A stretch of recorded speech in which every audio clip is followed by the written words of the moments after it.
તો સ્થાનિક સ્વરાજ્યની ચૂંટણીની આજે જાહેરાત થશે। સાંજે સ્થાનિક સ્વરાજ્યની ચૂંટણીની તારીખો જાહેર થશે। સાંજે 5 વાગે ચૂંટણીની તારીખોનું એલાન થશે। ચૂંટણી પંચ સાંજે સ્થાનિક સ્વરાજ્યની ચૂંટણીની તારીખ જાહેર કરશે। 15 મહાનગરપાલિકા 84 નગરપાલિકામાં ચૂંટણીનો જંગ જામશે।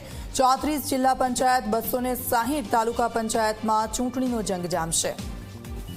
તો આજે સાંજે 5 વાગે ચૂંટણીની તારીખોની જાહેરાત થશે। ચૂંટણી પંચ સાંજે સ્થાનિક સ્વરાજ્યની ચૂંટણીની તારીખો જાહેર કરશે।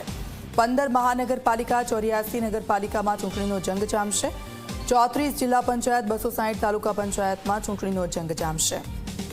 તો સ્થાનિક સ્વરાજ્યની ચૂંટણીની આજે જાહેરાત ચૂંટણી પંચ સાંજે જાહેરાત કરશે। સાંજે 5 વાગે ચૂંટણીની તારીખોનું એલાન થશે।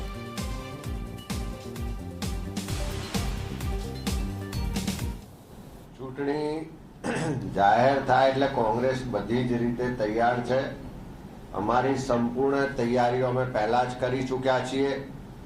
એસઆઈની પ્રક્રિયા દ્વારા જે ગુજરાતમાં વર્ષોથી વોટ ચોરી ચાલતી હતી, જે બોગસ મતદારોના આધારે ચૂંટણીઓ જીતવા માટેના આખું જે નેટવર્ક ચાલતું હતું, એ એસઆઈની પ્રક્રિયા પછી લગભગ 74 લાખ જેટલા મતદારો આ મતદાર યાદીમાંથી ઓછા કરવામાં આવ્યા અને નવી જે મતદાર યાદીઓ બની છે ને એના આધારે આવનારા સમયમાં ચૂંટણીઓ થવાની।